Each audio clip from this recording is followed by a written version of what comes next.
Spinaalstenoos ehk lülisamba kanali ahenemine on väga sage haigus just vanemaealiste inimeste seas.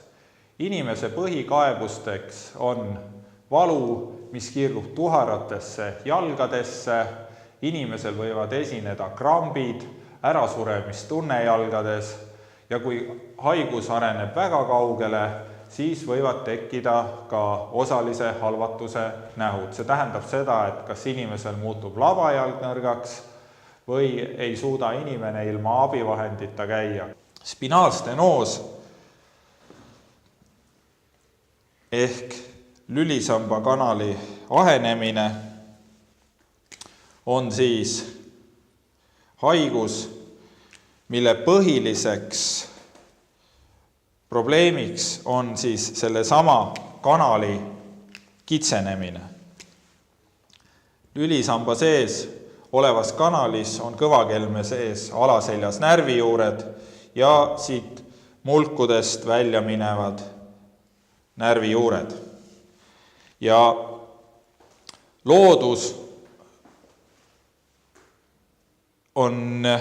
proovib lahendada lülisamba kulumist ja ebastabiilsust ja suurenenud koormust omapoolselt.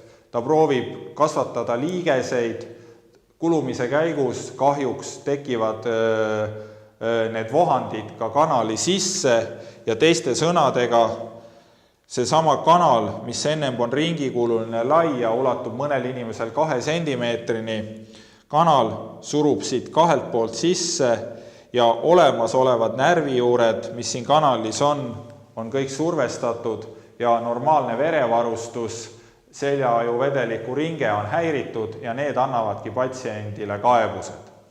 Enamasti sellist kaugele arenenud spinaalstenoosi on vähe. Enamus patsientidel on see haigus ravitav jälle ilma kirurgilise vahele segamiseta, aitavad valuvaigistid, põletikuvastased rohud, taastusravi ja nõustamine. Nüüd, kui inimesel konservatiivne ravi ei ole efekti toonud, siis täna meie haiglas kasutatakse selliste haigete raviks suhteliselt vähe kudesid kahjustavat tehnikat. Me põhimõtteliselt puurime välja ainult selle kitsa koha siin ja selle tulemusel eemaldame kitsuse lülisamba kanalis. Aastaid on kasutusel olnud selline tehnika, mida nimetatakse laminektoomiaks. See tähendab seda, et terve kanali ulatuses eemaldatakse luuplaat tagant koos ka